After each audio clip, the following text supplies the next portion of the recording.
Nanay to the rescue! So, ito na nga, ginawan ko siya ng DIY na nurse hat at kanyang damit na susuotin sa trick or treat ng Barangay Bulihan, Pami, Laguna. So, dahil wala kaming costume, wala kaming nakareading costume, ito nga, telang Gina, ay ginawa ko nga, costume ng pang nurse, tapos nilagyan ko lang ng food color, at ito na, tada! Tada!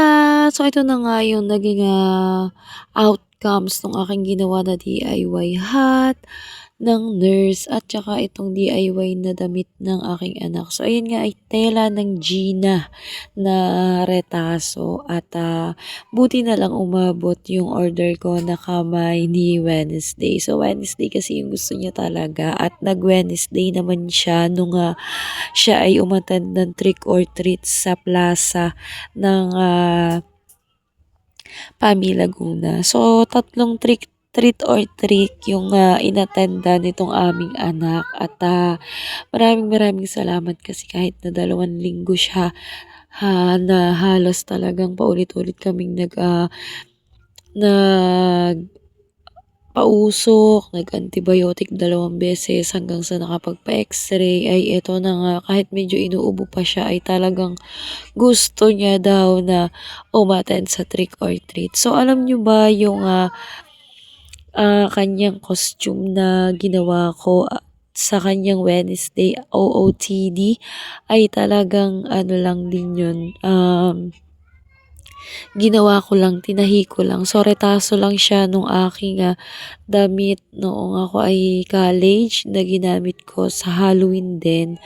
At yun nga, ano lang, DIY lang din yung ginamit ko at dinamit niya nung siya ay umattend sa trick or treat sa So, plaza. nagpapasalamat nga pala ako kay Ma'am Kambal kasi lagi niyang ine-invite at isinasali ang kanyang mga daycare center dito sa Buluhan.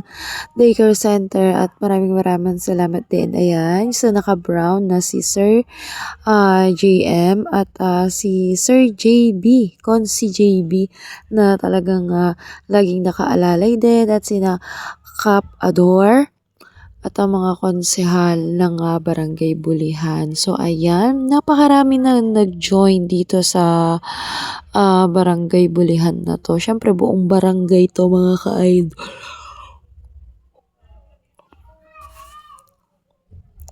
Bilang isang nanay ay nakakatuwa naman na uma-attend ng ganitong mga event yung anak namin kasi nga syempre socializing. So, iyon naman yung pinaka-importante sa mga ganitong edad at aasahan namin at paghahandaan namin next year. So, hindi man kami mapasali sa daycare center kasi syempre ang bunso namin ay hindi pa natin sigurado kung tatawid na sa daycare o magki-kinder na, magde-daycare pa lang. O, diba? Magde-daycare na. So, kasi syempre tama na yung edad niya at siya ay magki-kinder na next year. At pero kasali pa rin naman siya, mapapasali pa rin siya dito sa sa trick or treat ng Barangay Bulihan. So, ayan.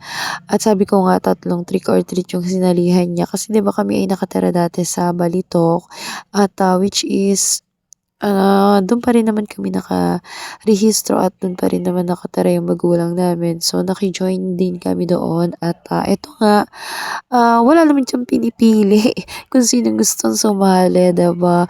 At napakasaya kasi sobrang saya rin ng mga bata, diba? Tingnan nyo, full effort yung mga magulang kasi tingnan nyo naman, talagang, tama, may Jollibee, may Batman, may mga kung ano-ano, diba? Kaya sabi namin next year ay paghahandaan namin at yun talagang mananalo na, charot. So, ayan na nga. Ang gusto ko kasi talaga dito sana siya is si Maleficent. Ang kaso nyo nga lang, di ba sabi ko nga sa inyo, nagkasakit siya ng 2 linggo. Sabi ko nga, baka hindi nga lang din makasali at hindi magagamit. Kaya ang nangyari is nag-DIY na lang ako ng mga costume niya dyan. Kasi nga syempre gusto ko at gusto namin na makasali at maranasan ng anak namin yung mga ganitong pagkakataon. Kasi kapag sila ay malaki na at nasa elementary na, ay naku, sinasabi ko sa inyo, bihira na yung mga kasiyahan. So, bilang na lang.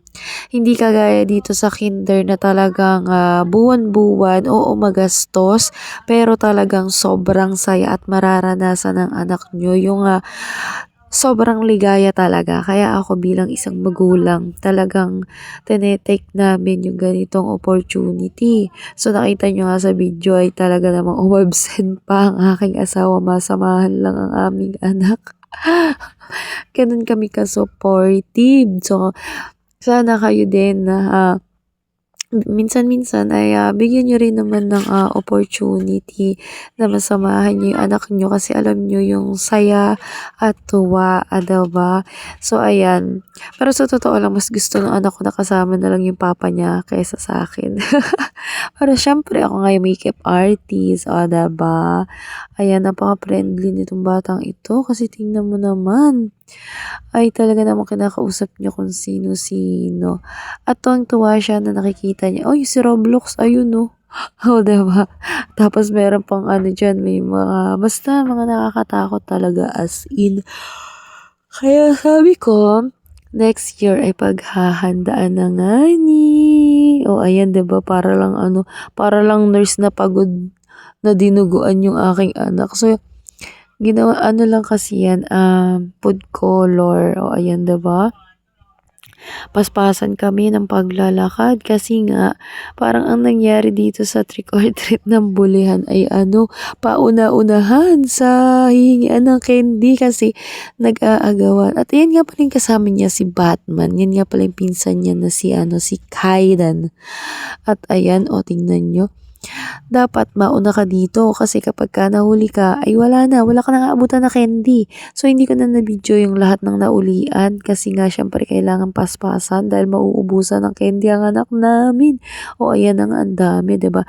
Ito nga pala, ang lugar na to ay sa Casa. So bagong restaurant yan sa Bulihan. So pwede diyang magganap ng mga event, mga kasal, birthday, debut, kahit na ano. At may mga balita ko ay may mga tinda silang mga lugaw. Ayan, 'di ba?